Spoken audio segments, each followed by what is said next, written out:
Hello, my dear students. I'm back again with the detailed explanation of the poem The Spider and the Fly, written by Mary Howitt. Mary Howitt was an English poet and author. This poem, The Spider and the Fly, is her most famous work. So now let's discuss about the poem. First of all, the question is, what type of a poem is it? It can be considered as a fable because fable is a poem which teaches a moral with animal characters. So here we have the spider and the fly, and both of them represents two types, two sections. First of all, the fly represents the innocent children who may fall the victim of the cunning predators of the society, and the spider is a metaphor or is a symbolic of the cunning predators that keep on lurking in every nook and corner of our society. Let's begin. The spider and the fly. Will you walk into my parlor? Said the spider to the fly. 'Tis the prettiest little parlor that ever you did spy. So parlor means, already given in the book, living room or sitting room. And tis, T-I-S, is the contraction of it is. The apostrophe here replaces the I of it. And spy, here it means see. So it is the most beautiful parlor you have ever seen, said by the predator, who is the spider. Winding stair in the past you might have seen in the old houses, stairs going spiral.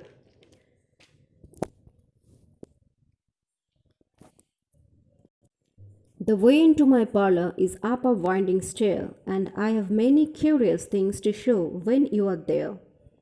So the spider is trying to allure the fly while telling that there are many things in my parlor and I'll show you all when you come up with me. Oh, no, no, said the little fly. To ask me is in vain. Is in vain means useless. For who goes up your winding stair can never come down again. Never again, it's given in contraction. So, in the beginning, the fly is quite cautious. So, the first offer of the spider to the fly was rejected. Now, see the next stanza. I'm sure you must be weary, dear, with soaring up so high. Will you rest upon my little bed? Said the spider to the fly. There are pretty curtains drawn around, the sheets are fine and thin, and if you like to rest a while, I'll snugly tuck you in. So the spider says, You must be very tired because you fly so high, so will you rest upon my little bed? So the spider is offering a very nice and comfortable bed to the fly, telling that once you come here, I'll tuck you in the nice sheets. Oh, no, no, said the little fly, for I have often heard it said, the never, never wake again who sleep upon your bed. So then also the fly remained determined. So again the offer is refused. Said the cunning spider to the fly, Dear friend, what can I do to prove the warm affection I have always felt for you? So now he is trying to show that he is very affectionate towards the fly, a lot of love towards the fly. So, how can I prove that? I have within my pantry good store of all that's nice. Pantry means, as you know, where the food is stored. I'm sure you are very welcome. Will you please to take a slice? So, will you please take a slice of what is in my pantry? Oh, no, no, said the little fly. Kind sir, that can't be. I have heard what's in your pantry, and I do not wish to see. So the fly already have heard that the pantry must be consisting of dead bodies of all the insects which the spider has caught in her web. So the third attempt also results in a failure, but the spider will never give up. Sweet creature, said the spider, you are witty and you are wise. How handsome are your gauzy wings, how brilliant are your eyes. Gauzy means thin and transparent. I have a little looking glass upon my parlor shelf. If you will step in one moment, dear, you shall behold yourself. So this is the turning point. Now see, we may refuse a lot of temptation, but the biggest temptation which we cannot refuse is flattering. Flattering means full of praise, saying some words full of praise and compliments. So when someone flatters us, we are overwhelmed. That is human nature, and flies are also not different from that. So he told, the spider is telling, if you come to my parlor, I have a mirror there. So you will be able to see yourself in the mirror. What you will see? Your own beauty. You may not be aware yourself of your beauty. Now, next.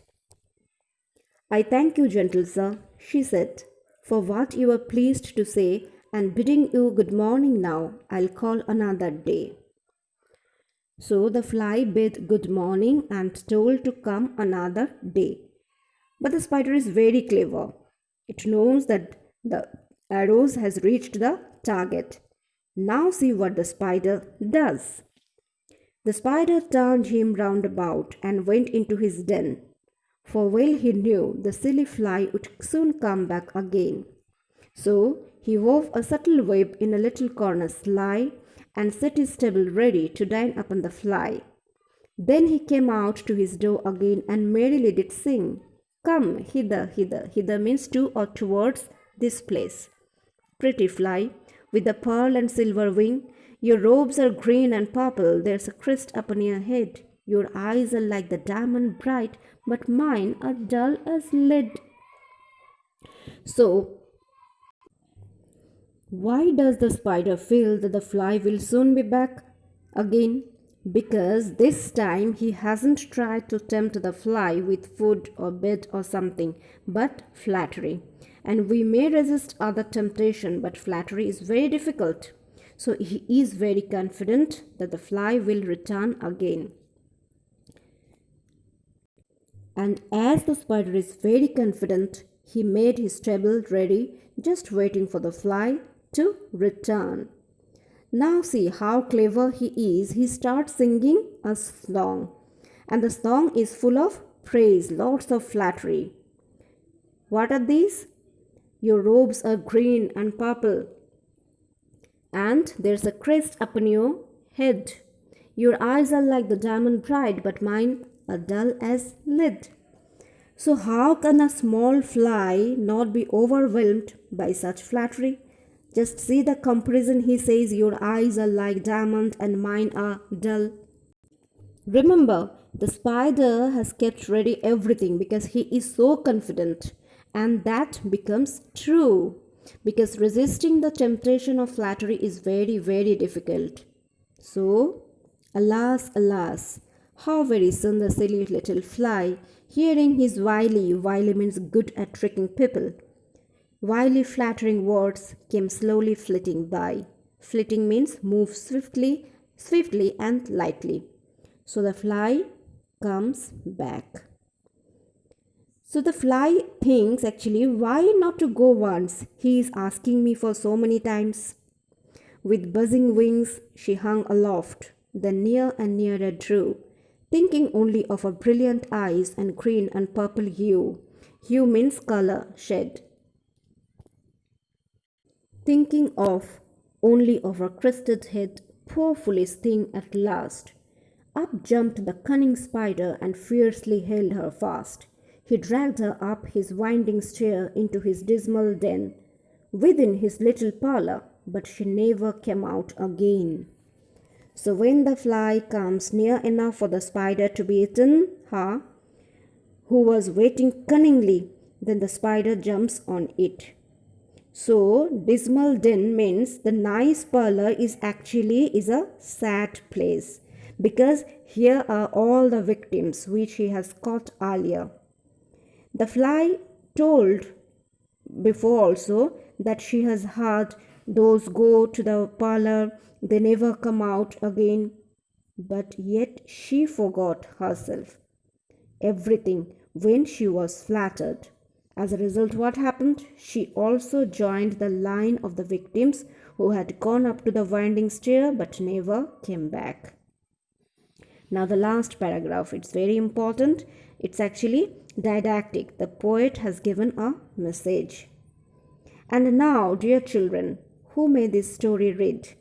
To idle, silly, flattering words, I pray you never give heed. Heed means pay attention. So, when someone praises you, you should have a correct estimate of yourself. So, if you hear someone is flattering, you never pay attention. You should know what you are, who you are, how you are.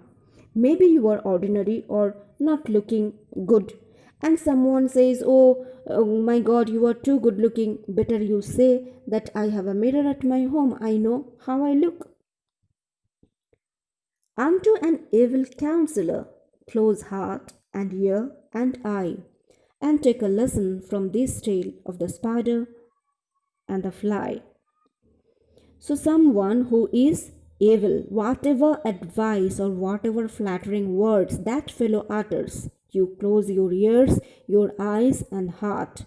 That means don't give at all that person entry into your life. And take a lesson means let it be a lesson so that you don't commit the same mistake that has been committed by the fly.